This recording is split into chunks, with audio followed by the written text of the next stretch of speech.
Hello everyone, this is Darko with Global Government News. I'm covering an article titled Armada of U.S. and Israeli warships head for Iran. I'm also covering another article that's from the AP and is titled Iran says UN sanctions show double standard. That was kind of the reply to it yesterday. This is, like I said, I gotta just make this little, put this little disclaimer out there, which is I don't listen to the Alex Jones show, and sometimes, well, many times they carry good stories, news that you're not going to get on most media. I do try to track stuff down on the mainstream media, and I cover it that way, but also there's stuff that you just won't know unless you go to this website. So you don't have to believe everything that he says. You don't have to. He could be, an informant or COINTELPRO or whatever.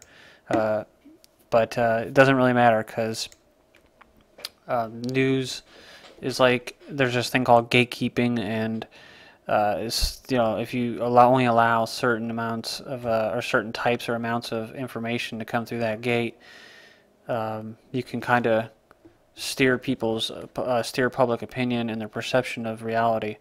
And so if I try to get sources from all different places, including this website, because they allow a little bit more information through that gate. So, but anyways, this was from June 19th, 2010, today, and it was written by Kurt Nimmo.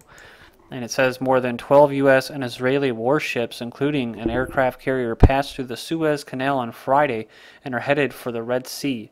According to eyewitnesses, the U.S. battleships were the largest to have crossed the canal in many years, reported the London-based newspaper on Saturday. And it goes on and says the Israeli newspaper Haaretz reported Egyptian opposition members criticized the government for cooperating with the U.S. and Israeli forces in allowing the passage of the ships through the Egyptian territorial waters. And they did that because the Red Sea is the most direct route to the Persian Gulf from the Mediterranean.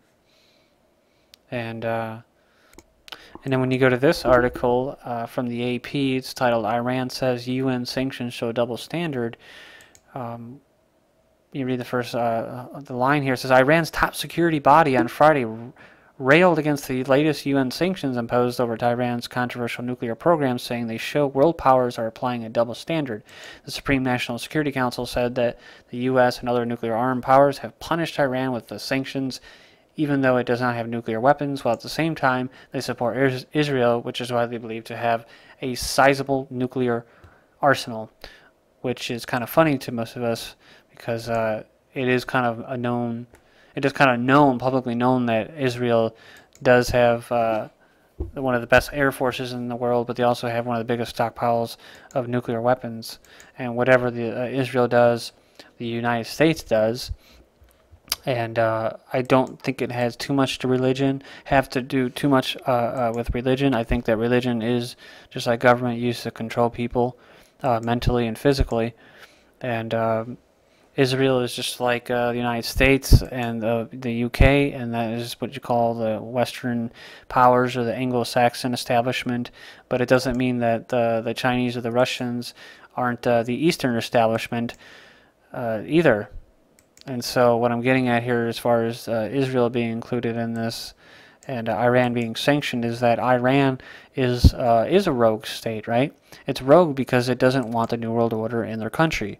It is a rogue country because they don't want globalist central banks in there. And the Eastern establishment and the Western establishment both want the same thing. The Russians, the Chinese, the UK, Israelis, the United States, they want global government, and they want one humongous bank that all these little countries will go to. They want one global army. They want one global currency. And they want one of everything. And, if you don't want that, well, then you're a terrorist. So if you live in the United States and you do support small government, you're a terrorist now. So I just wanted to make that point because it's important to look at it from a different point of view and not just the crap that you see on the TV where they just try to get you riled up and say those bad ragheads, we got to go bomb them. So here we go. They got slapped with sanctions, And then Iran basically says, you know, you guys are showing a double standard. And so we go back here, and this is the 19th, the day after, and now they have aircraft carriers reportedly going to the Gulf. And it says the passage of a warship Armada through the Suez Canal and headed for the Persian Gulf and Iran is apparently not deemed important enough to be reported by the corporate media in the United States. And I think I missed this part, but so let me cover it. Retired Egyptian General Amin Radi, chairman of the National Security Affairs Committee, told the paper that, quote, the decision to declare war on Iran is not easy, and Iran and Israel, due to its wild nature, may start a war just to remain the sole nuclear power in the region, according to Yedioth Internet, an Israeli news site. And of course, you know, like that's what I'm saying. I made that point earlier because it's kind of a bunch of crap, I think. I think religion and the government are used to control people mentally and physically. And in the end, what the powers that be really want is they want just a certain style of controlling you. You can go with the Fabianism style, which is the West, or just more developed countries, you know, like Japan, the U.S., Israel, UK, Western Europe. Kind of that's their style of controlling. And then you have the kind of the third world hardcore in your face Gestapo style of controlling, and that's the Leninism style. That's real fast. Everything's real fast with that. Changes and the government's in your face, and the changes are in your face. But in the other style, in the Western style, it's more laid back. It's not right in front of your eyes in plain view. So they're just fighting over ways to control you, what style to control you. But they both believe in the same thing, trust me. And so I don't buy this crap when they say, you know, like Israel's acting alone or something. Moving down here, it says Egypt recently rejected an Israeli request to prevent Gaza aid ships from passing through the Suez Canal. According to a report by Al Jazeera, Israel appealed to Egyptians asking them to prevent the passage of Iranian ships through the Suez Canal. The Egyptians respond that due to international agreements on movement through the Suez Canal, Egypt cannot prevent ships from passing through the canal unless a ship belongs to a state that is at war with Egypt. Iran and Egypt are not at war. The United States and Israel, the sole nuclear power in the Middle East, have not ruled out a military strike due to destroy Iran's nuclear program. So I just want to make that point that it doesn't really matter whether they're a nuclear, not a nuclear power, but if they have the capability to defend themselves against an Israeli strike.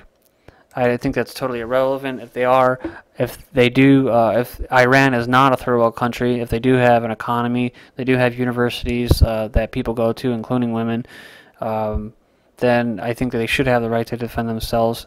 And I think it all comes down to just basically Iran is in the way. Iran is in.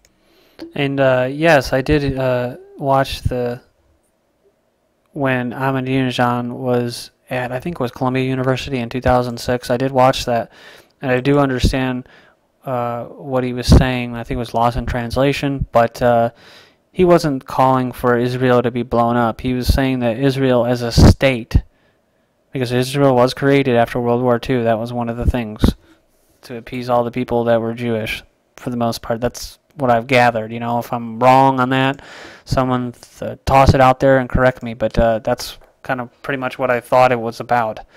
And so they're not, Iran isn't wanting to blow them off the map. They're just saying that they're not really in a legitimate state. I'm not saying I agree with that, but they're not saying that they're going to blow them off the map. So, but you can see how this is Russia, this is China. We are in Pakistan, we are in Afghanistan, we are in Iraq, Saudi Arabia is our buddy, and this is the last of the Mohicans. This is the Western New World Order trying to dominate Central Asia. It just goes back and forth between the Russians and the East and the West, and that's it. And so it's just a trade-off now. That's all it is. That's all it's about. Thank you.